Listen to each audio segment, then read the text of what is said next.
లేఖన భాగంలో నుండి గలతీలకు రాసిన పత్రిక 5వ అధ్యాయము 22వ వచనాన్ని ఒకసారి చదువుకుందాం. అయితే ఆత్మఫలమేమనగా ప్రేమ, సమాధానము, సంతోషము, సమాధానము, దీర్ఘశాంతము, దయాళత్వము, మంచితనము, విశ్వాసము, సాత్వికము, ఆశా నిగ్రహము. ఇటు వాటికి విరోధమైన ఏమియు లేదు. దేవుడు ఈ కొద్ది వాక్య భాగాన్ని మన విడికిల్లో ఫలింపచేయునుగాక. ఆమెన్. మనం చదవబడినటువంటి వాక్య భాగంలో మనకి మరి చదివినట్లయితే 9 ఆత్మ ఫలాలు ఈ లేఖన భాగాల్లో రాయబడినట్లు మనం చూస్తా ఉన్నాం. అయితే ప్రాముఖ్యమైనదిగా ఉన్నటువంటి ప్రేమ అనేటువంటి ఈ ఆత్మ ఫలాన్ని గూర్చినటువంటి కొన్ని విషయాలు ధ్యానించాలని మీతో ఆశపడుతూ ఉన్నాను. మొన్ననే ఫిబ్రవరి 14 చాలామంది జీవితాల్లో ఈ లోక సంబంధమైన ప్రేమను గూర్చినటువంటి విషయాలు చాలా మట్టుకే జరిగి ఉండవచ్చు. చాలామంది హృదయాలు విఫలమైనటువంటివిగా, మరి విచ్ఛిన్నమైనటువంటివిగా, జీవితాలు నాశనం జేసినటువంటి ప్రేమగా ఈ లోకంలో మిగిలి ఉండవచ్చు. అయితే పరిశుద్ధ లేఖన భాగం ప్రేమను గూర్చి ఏమని మాట్లాడుతుంది అనే విషయాలను కొన్ని నిమిషాల పాటు ధ్యానించాలని ఆశపడుతూ ఉన్నాం. ప్రపంచమంతా కూడా ప్రేమ కోసం ఎంతో కలవరిస్తుంది. అనేకులు ప్రేమ కోసం ఎదురు చూస్తూ ఉన్నారు. అయితే చాలా మందికి ధనం మీద ప్రేమ, చాలా మందికి ధాన్యం మీద ప్రేమ, మరి సాటి మనుషుల మీద ప్రేమ ఉండడం లేదు. అయితే మనుషుల దగ్గర విస్తారమైన సిరి సంపదలు ఉన్నాయి కానీ, మనుషుల మధ్య మంచి సంబంధాలు లేనటువంటి పరిస్థితిని మనం నేడు చూస్తూ ఉన్నాం. పూర్వకాలం మనుషుల మధ్య మంచి ప్రేమ సంబంధాలు బంధువుల మధ్య, రక్త సంబంధికుల మధ్య, స్నేహితుల మధ్య ఉండేవి. అయితే ప్రస్తుత దినాల్లోనైతే మరి అటువంటి ప్రేమలు అనేటువంటివి లేకపోవడం మనము చూడవచ్చు. అందుకనే మత్తయి సువార్త 24వ అధ్యాయము 12వ వచనంలో యేసుక్రీస్తు ఈ భూమి మీద సంచరిస్తున్నటువంటి సందర్భంలో ఆయన మాట్లాడుతున్న మాట ఏంటంటే, "అక్రమము విస్తరించుట చేత అనేకుల ప్రేమ చల్లారును" అనేటువంటి మాట ఇక్కడ రాయబడినట్లు మనం చూస్తూ ఉన్నాం. ఈనాడు మనుషుల మధ్య ప్రేమ చల్లారిపోవడానికి, లేదా ప్రేమ తగ్గిపోవడానికి, లేదా ద్వేషం పెరిగిపోవడానికి కారణం ఏమంటే, అక్రమము విస్తరించుట చేతనే మనుషుల మధ్య ప్రేమ తగ్గిపోతుంది అనేటువంటి విషయం స్పష్టంగా యేసుక్రీస్తు ఈ భూమి మీద ఉన్నప్పుడే మరి చెప్పినట్లు మనం చూస్తూ ఉన్నాం. కాబట్టి ఈ ఉదయకాలం వేళ దేవుని యొక్క ప్రేమ ఎలాంటిది అని మనం ఆలోచన చేయగలిగితే, మొదటి యోహాను పత్రిక 4వ అధ్యాయం 19వ వచనంలో ఈ విధంగా మనకు దేవుడు మాట్లాడుతూ ఉన్నాడు. ఏమంటే, దేవుడు తానే మనల్ని ప్రేమించాడని, మనము ఒకరినొకరు బద్దులై ఉన్నాము అనేటువంటి మాట మనము అక్కడ చూడగలుగుతాం. కాబట్టి క్రీస్తునందు ప్రేమేటువంటి వారలారా, మనం ప్రేమించాము అన్నది కాదు గానీ, మొదట దేవుడే మనల్ని ప్రేమించాడు అనేటువంటి విషయం ఈ లేఖన భాగాల్లో మనము స్పష్టంగా చూడవచ్చు. అయితే మనము ఈ యొక్క వాక్య భాగాన్ని ధ్యానిస్తుండగా, మనము ఎవరిని ప్రేమించాలి? మనం ఎందుకు ప్రేమించాలి? అటువంటి విషయాల్ని మనం జ్ఞాపకం చేసుకుందాం. పరిశుద్ధ లేఖన భాగంలో ద్వితీయోపదేశ కాండము 6వ అధ్యాయము 4, 5 వచనాలను మనం గమనించగలిగితే, ఇక్కడ రాయబడినటువంటి మాట ఏంటంటే, మన దేవుడైన యెహోవా, అద్వితీయుడగు యెహోవా, నీ పూర్ణ హృదయముతోనూ, నీ పూర్ణ ఆత్మతోనూ, నీ పూర్ణ శక్తితోనూ నీ దేవుడైన యెహోవాను ప్రేమింపవలెను అని మనం ఇక్కడ చూడగలుగుతాం. మొదటిగా మనిషి అన్నవాడు ఎవరిని ప్రేమించాలి అని లేఖన భాగం చెబుతుంది అని మనం గమనించగలిగితే, దేవుణ్ణి ప్రేమించాలి అనేటువంటి విషయాన్ని ఇక్కడ స్పష్టంగా మనము చూడగలుగుతూ ఉన్నాం. అయితే మనము దేవుణ్ణి ప్రేమించడం వలన మనకు కలిగే లాభం ఏమి అని చాలామంది అనతి సమయంలోనే ఈ మాట మాట్లాడిన వెంబడనే అనడానికి చాలామంది వెనకాడడం లేదు. దేవుని ప్రేమించడం ద్వారా మనకేం లాభం అనేటువంటి ధోరణి చాలా మందిలో ఉంది. కారణం ఏంటంటే వారిలో దైవ భయం లేదు అనేటువంటి విషయం. లేదా వారి ఇష్టానుసారంగా జీవించేటువంటి వారు అనే విషయం. లేదా వారు భక్తిహీనులు అనేటువంటి విషయం కీర్తనల గ్రంథము 73వ అధ్యాయం 4వ వచనంలో మనము ఇక్కడ చూడగలుగుతాం. కాబట్టి దేవుని ప్రేమించడం ద్వారా, దేవుణ్ణి ప్రేమించడం ద్వారా మనకు చాలా రకాలైనటువంటి మేళ్ళే జరుగుతాయి కానీ, కీడు ఎప్పుడూ జరగదు అనేటువంటి విషయాన్ని నేను తెలియచేస్తూ ఉన్నా. దేవుణ్ణి ప్రేమించేటువంటి వారికి దేవుడు గొప్ప ఆశీర్వాదాలు దాచి ఉన్నాడనేటువంటి విషయం మనము చూడవచ్చు. నిర్గమకాండము 20వ అధ్యాయము 6వ వచనాన్ని మనం గమనించగలిగితే, "నన్ను ప్రేమించి నా ఆజ్ఞలను గైకొని వారిని 1000 తరముల వరకు కరుణించువాడనై ఉన్నాను" అని అక్కడ మాట్లాడుతూ ఉన్నాడు.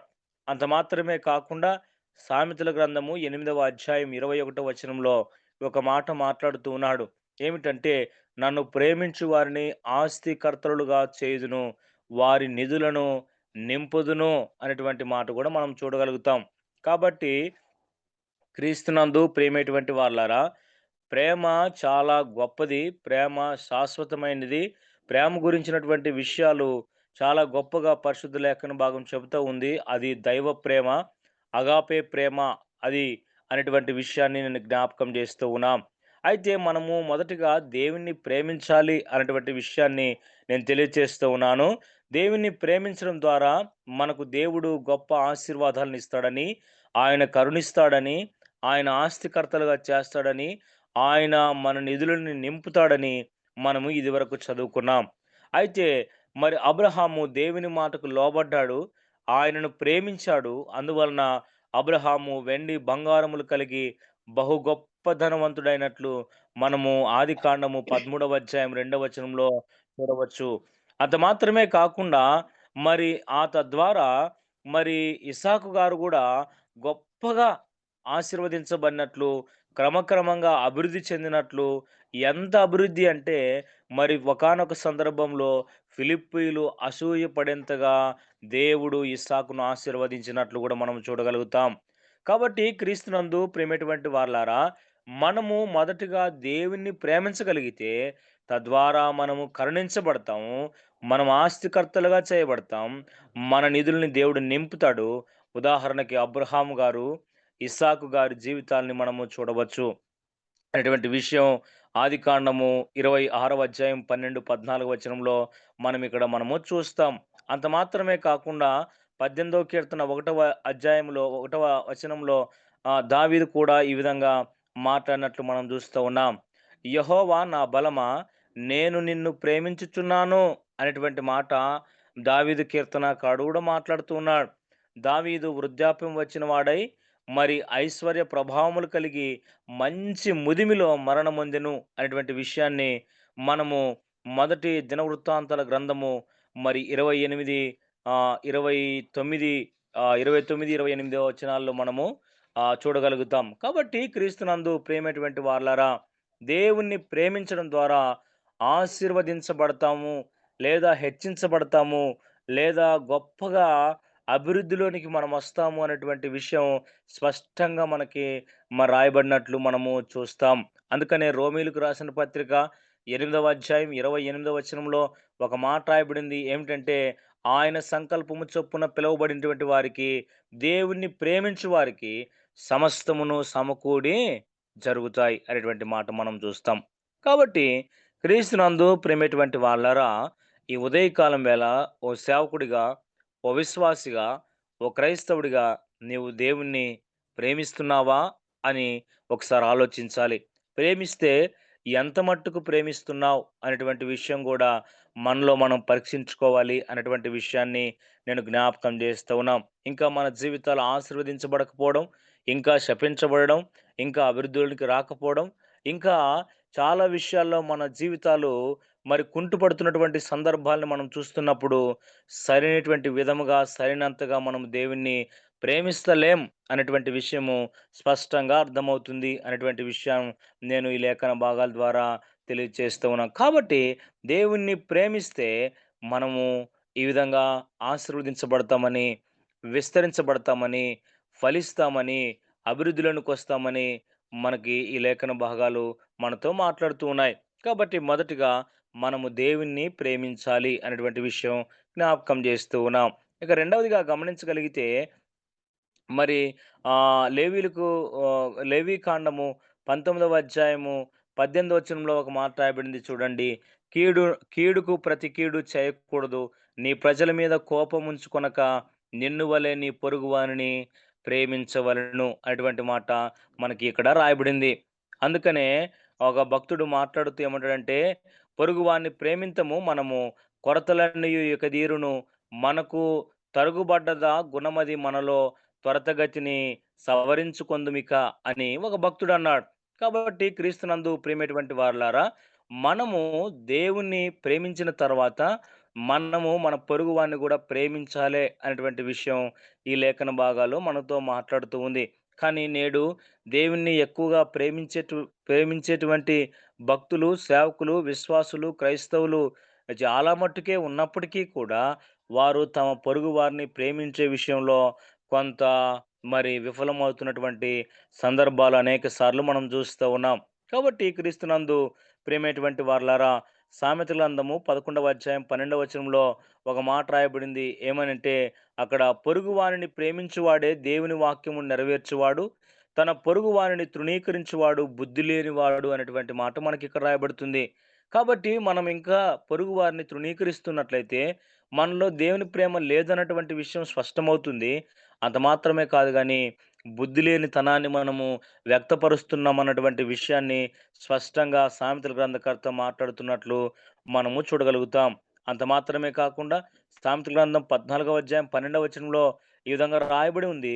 ఏమిటంటే చూడండి అక్కడ, తన పొరుగు వాడిని తిరస్కరించేవాడు పాపము చేయువాడు అనేటువంటి మాట ఇక్కడ రాయబడినట్లు మనం చూస్తున్నాం. కాబట్టి పొరుగు వాడిని ప్రేమించేవాడు ప్రభువుని ప్రేమించేవాడు అనేటువంటి విషయాన్ని నేను జ్ఞాపకం చేస్తూ ఉన్నాం. క్రీస్తునందు ప్రేమైనటువంటి వాళ్ళారా, మనము పొరుగు వారిని ప్రేమించే వారిగా ఉండాలి అనేటువంటి విషయం ఈ లేఖన భాగం మనతో తెలియజేస్తున్నట్లు మనం చూడగలుగుతున్నాం. కాబట్టి మనము పొరుగు వారిని ప్రేమించాలి అనేటువంటి విషయం ఈ లేఖన భాగాల్లో మాట్లాడుతూ ఉంది. మన ఇంటి చుట్టూ గాని, మన ప్రయాణాల్లో కానీ, మనం పనిచేసే చోట కానీ కదా! ఏ సందర్భంలోనైనా మన చుట్టూ ఉన్నటువంటి ప్రతి వారిని ప్రేమించే విషయంలో మనం ఎప్పుడు కూడా తగ్గకూడదు అనేటువంటి విషయం ఒక క్రైస్తవుడిగా అది మన బాధ్యత అనేటువంటి విషయం ఈ లేఖన భాగాల్లో స్పష్టంగా మనతో మాట్లాడుతూ ఉన్నాయి. అయితే పొరుగువాడెవడు అని మరి ఒకసారి ప్రశ్న వస్తది. అయితే దీని గురించి యేసుక్రీస్తు ఒక ఉపమానాన్నే చెప్పినట్లు మనం చూస్తూ ఉన్నాం. కాబట్టి మన జీవితంలో ఏ సందర్భంలోనైనా, ఏ విషయంలోనైనా, ఎక్కడైనా, ఎప్పుడైనా మనతో మన చుట్టూ ఉన్నటువంటి ప్రతివాడు మనకి పొరుగువాడుగా ఉంటాడనేటువంటి విషయాన్ని నేను జ్ఞాపకం చేస్తూ ఉన్నాను. కాబట్టి చాలామంది ఈ ఉపమానాన్ని జ్ఞాపకం చేసుకొని, ఆయన దారిలోన పోయేటప్పుడే మరి పడినటువంటి వాడిని పూటకోళ్ళ ఇంటికి చేర్చిన వాడే పొరుగువాడు అని మనం అక్కడ చూస్తాము. అందుకనే కొన్నిసార్లు ఏమనుకుంటామంటే, మన చుట్టూ ఉన్నటువంటి వారిని ప్రేమించలేకపోతున్నాం చాలా సార్లు. అయితే అది కాదు గానీ, మనం నివాసం చేస్తున్న ప్రాంతమైనా, ఉద్యోగం చేస్తున్న ప్రాంతమైనా, ప్రయాణం చేస్తున్న ప్రాంతమైనా, మనం సేవ చేస్తున్నటువంటి సంఘంలోనైనా, ప్రతి వారిని మనం ప్రేమించవలసినటువంటి అవసరత ఎంతైనా ఉంది అనేటువంటి విషయాన్ని నేను ఈ లేఖన భాగాల ద్వారా తెలియజేస్తూ ఉన్నాం. కాబట్టి క్రీస్తునందు ప్రియమైనటువంటి వారలారా, లూకా సువార్త 10వ అధ్యాయము 27 నుంచి వచనాలు మనం కొన్ని గమనించగలిగితే అక్కడ పొరుగువారు ఎవరు అనేటువంటి విషయం అక్కడ రాయబడినట్లు మనం చూడగలుగుతాం. కాబట్టి మన ఇంటి పక్కల ఉన్నవారు పొరుగువారు, ఆపదలో ఉన్నటువంటి వారు పొరుగువారు అనేటువంటి విషయం. ఆ సమరయుడు పడి ఉన్నటువంటి ఆ వ్యక్తిని రక్షించినట్లుగా మనము అపరాధముల చేత, పాపము చేత చచ్చి పడియున్న నిన్ను నన్ను ప్రభువు వెదకి రక్షించాడు కావున, మనము ప్రభువు చూపించిన మార్గమును అనుసరించి, పొరుగు వారిని ప్రేమించి, దేవుని వాక్యాన్ని నెరవేర్చేవారుగా ఉండాలని నేను జ్ఞాపకం చేస్తున్నాను. కాబట్టి మనం రెండవదిగా గమనించగలిగితే, మనము పొరుగు వారిని ప్రేమించాలి అనేటువంటి విషయాన్ని నేను జ్ఞాపకం చేస్తూ ఉన్నా. ఇక మూడవదిగా గమనించినట్లయితే చూడండి, 1 పేతురు పత్రిక 2వ అధ్యాయం 17వ వచనంలో ఈ విధంగా రాయబడింది. సహోదరులను ప్రేమించుడి అనేటువంటి మాట ఇక్కడ రాయబడింది. విశ్వాసులమైనటువంటి మనము సాటి సోదరులను ప్రేమించాలి అనేటువంటి మాట ఇక్కడ రాయబడినట్లు మనం చూస్తూ ఉన్నాం. అయితే ప్రస్తుత దినాల్లో క్రైస్తవులుగా మన సహోదరుల్ని ప్రేమించలేనటువంటి స్థితి చాలా మందిలో చూడగలుగుతాం. సేవకుల్లో కూడా ఈనాడు ఇటువంటి పరిస్థితిని మనం చూడగలుగుతున్నాం. సాటి సేవకుల్ని ప్రేమించకపోవడం, సాటి సేవకుల్ని త్రోసివేయడం, తృణీకరించడం అనేటువంటిది సేవకుల్లో చాలా సార్లు మనము చూడవచ్చు. మినిస్ట్రీ భేదం చూడపడము, లేదా సంఘభేదం చూపడము, లేదా చాలా విషయాల్లో కూడా సేవకులు, విశ్వాసులు కొన్నిసార్లు మన సహోదరుల పట్ల ప్రేమ కలిగి ప్రవర్తించక మనం ఉన్నటువంటి స్థితులు చాలా సార్లు చూడగలుగుతాం. అయితే లేఖన భాగం చెబుతున్న మాట ఏంటంటే, సహోదరులను ప్రేమించుడి అనేటువంటి మాట మనం చూస్తూ ఉన్నాం. కాబట్టి ఒకరికొకరు ఎదురుపడినప్పుడు పలకరించుకోవాలె, వందనాలు చెప్పుకోవాలి. కానీ ప్రస్తుత దినాల్లో అయితే ఎవరు ఆ విధంగా ప్రవర్తించడం చాలా మట్టుకు తగ్గిపోయింది అని చెప్పడంలో తప్పు లేదు అని నేను భావిస్తూ ఉన్నాను. కానీ ఇది దేవుని బిడ్డలకి తగదన్నటువంటి విషయాన్ని గూడా నేను జ్ఞాపకం చేస్తూ ఉన్నాను. అందుకనే కీర్తనాకారుడు మాట్లాడుతూ ఏమంటున్నాడంటే, సహోదరులు ఐక్యత కలిగి జీవించుట ఎంతో మేలు, ఎంతో మనోహరమని ఆయన మాట్లాడినట్లు మనము చూడగలుగుతున్నాం. అంత మాత్రమే కాకుండా నూతన నిబంధన రోమీయులకు రాసిన పత్రిక 12వ అధ్యాయము 10వ వచనంలో మనం చూడగలిగితే, సహోదర ప్రేమ విషయంలో ఒకని యందొకడు అనురాగము గలవాడై, ఘనత విషయంలో ఒకరినొకడు గొప్పగా ఎంచుకొనుడి అని అక్కడ రాయబడినట్లు మనం చూస్తూ ఉన్నాం. కానీ ఈ దినాల్లో ఒకరి ఎడల ఒకరు తగ్గించుకొనకుండా అతిశయపడుతూ ఉన్నారు. కానీ నా సేవ గొప్పదని, నా అనుభవం గొప్పదని, లేదా నేను మరి చాలా గొప్పవాడిననేటువంటి భావంతో సాటి సేవకుల్ని, సహోదరుల్ని మనం చిన్నచూపు చూసేటువంటి స్థితిని మనము చూడగలుగుతున్నాం. అయితే దేవుడు అది కోరడం లేదు గానీ, దేవుడు సహోదరుల పట్ల ప్రేమ కలిగి, అనురాగం కలిగి, ఒకని యందు ఒకడు గొప్పగా ఉండాలని దేవుడు చూస్తున్నట్లు మనము చూడగలుగుతున్నాం. మొదటి యోహాను పత్రిక 2వ అధ్యాయం 11వ వచనంలో ఈ విధంగా రాయబడింది. సాటి సహోదరుని ప్రేమించని వాడు చీకటిలో ఉండి చీకటిలో నడుచున్నాడు. చీకటి అతని కన్నులకు గుడ్డితనము కలుగజేసెను అనేటువంటి మాట. ఇవాళ మనం సహోదరుని ప్రేమించకపోతే, మనం చీకట్లో ఉన్నట్లు, చీకట్లో నడుస్తూ ఉన్నట్లు అటువంటి విషయం. అంత మాత్రమే గాదు, ఆ చీకటి మన కన్నులకి గుడ్డితనం కలిగించింది అనేటువంటి విషయం మనకి లేఖన భాగం చెబుతుంది. కాబట్టి నీవు నిజంగా దేవుణ్ణి ప్రేమించే వ్యక్తివైతే తప్పకుండా నీ సహోదరుని ప్రేమిస్తావు అనేటువంటి విషయం స్పష్టంగా ఈ లేఖన భాగాల ద్వారా మనతో మాట్లాడుతూ ఉంది. కాబట్టి క్రీస్తునందు ప్రేమటువంటి వారలారా, అందుకనే మొదటి యోహాను పత్రిక 4వ అధ్యాయం 20, 21 వచనాలు మనం గమనించగలిగితే ఇక్కడ ఒక మాట రాయబడింది.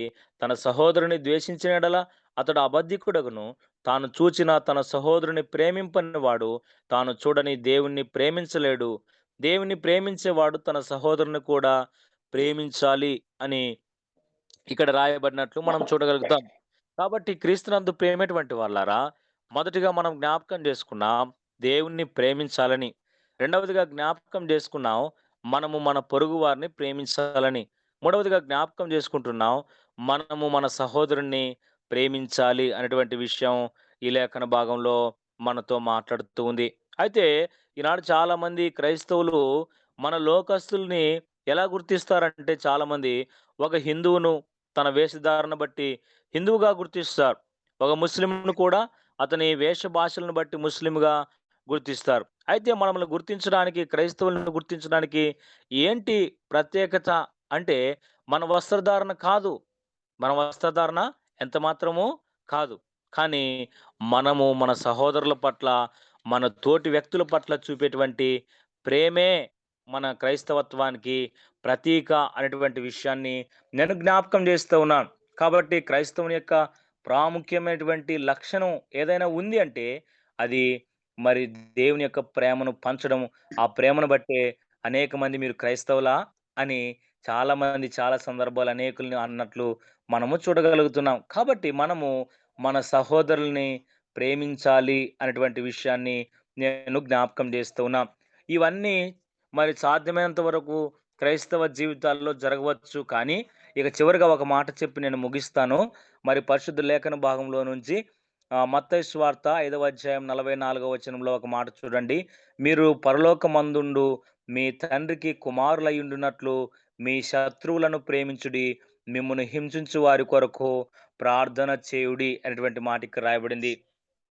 క్రైస్తవుల్లో చాలా మట్టుకు ఈ 3 రకాల ప్రేమని కలిగి ఉంటారు. అయితే యేసుక్రీస్తు ఈ భూమి మీద సంచరిస్తున్నటువంటి సందర్భంలో ఆయన మాట్లాడుతున్న మాట ఏంటంటే, "మీరు పరలోకమందుండు మీ తండ్రికి కుమారులయ్యుండునట్లు మీ శత్రువులను ప్రేమించండి. మిమ్మును హింసించు వారి కొరకు ప్రార్థన చేయండి" అని చెబుతా ఉంది. ఈ మాట మనకు అస్సలు సరిపోదు గదా! ఇప్పుడు, ఇప్పుడు ప్రస్తుత దినాల్లో క్రైస్తవ సమాజంలో ఎక్కువగా మరి విభజన కార్యక్రమం లేదా విభజన, భజన చేసేటువంటి వారిలో అస్సలు ఇది కొరుకుడు పడని పుండు లాంటిది ఈ పదం. కదా! చాలామంది గ్రూపిజం చేస్తూ ఒకరంటే ఒకరికి పడనటువంటి స్థితిని చాలామంది కలిగి ఉన్నారు. అయితే లేఖన భాగం చెబుతుంది ఏందంటే, మీ తండ్రికి కుమారులు కావాలంటే మీరు శత్రువుల్ని ప్రేమించండి. మిమ్మల్ని హింసించు వారి కొరకు ప్రార్థన చేయండి అని మాట్లాడుతూ ఉంది. అందుకని అడక్క కమిటీ వారు ఎన్నో సమస్యలున్నా, ఎన్నో ఇబ్బందులున్నా, ఎన్నో అవమానాలకు గురి చేసినా కదా! ఎంతోమంది తృణీకరించినా, ఎన్నో అభండాలు, నిందలు వేసినప్పటికీ కూడా ఏం చేస్తా ఉందంటే, వారినందరినీ కలుపుకొని మనం ఏం చేయాలనుకుంటుందంటే, ఈ యొక్క కమిటీని ఫార్మ్ చేయడం, లేదా మన సంస్థ పూర్వవైభవం కోసం కృషి చేయడానికి ప్రయత్నం చేస్తూ ఉంది. చాలా సందర్భాల్లో వీళ్ళు ఆ బ్యాచ్ అని, వీళ్ళు ఈ బ్యాచ్ అని, వాళ్ళు ఇంకో బ్యాచ్ అని భావన లేకుండా ఏం చేస్తూ ఉందంటే, వాళ్ళంతా మన సంస్థ వాళ్ళే.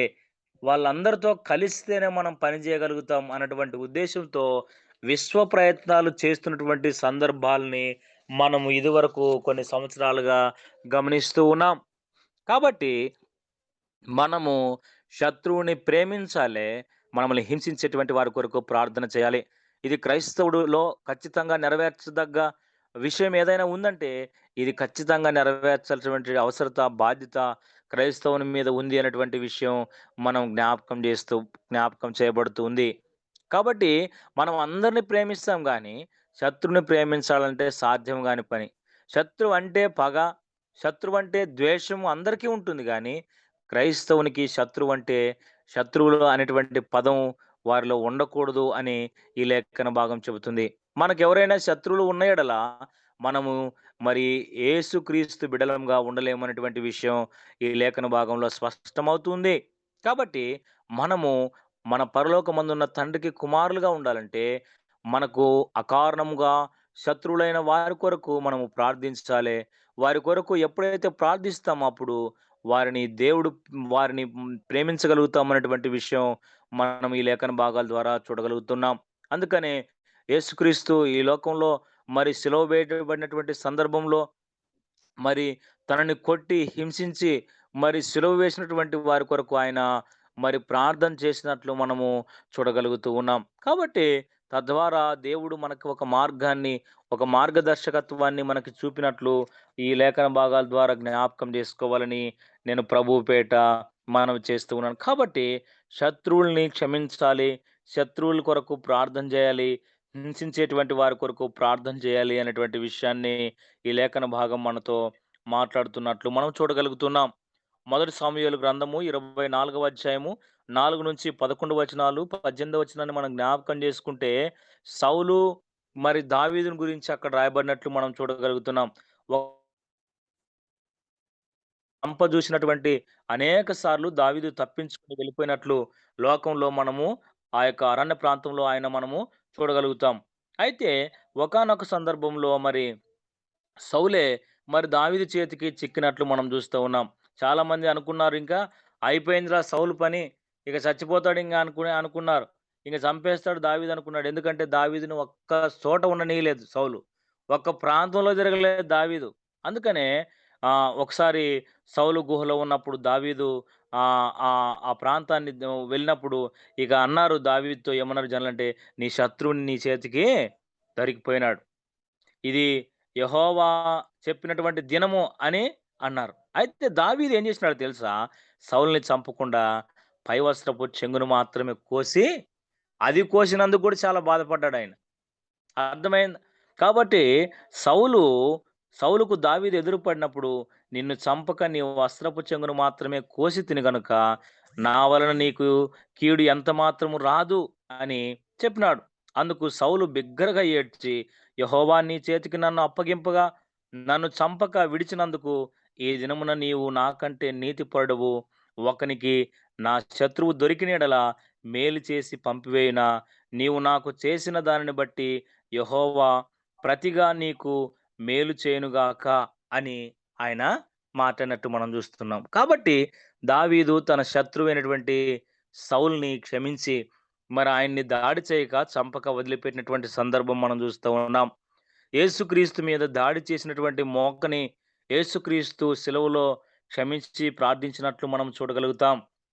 కాబట్టి మనము, మనము మన శత్రువుల్ని ప్రేమించగలిగేటువంటి వారుగా ఉండాలి అనేటువంటి విషయాన్ని నేను జ్ఞాపకం చేస్తా ఉన్నా.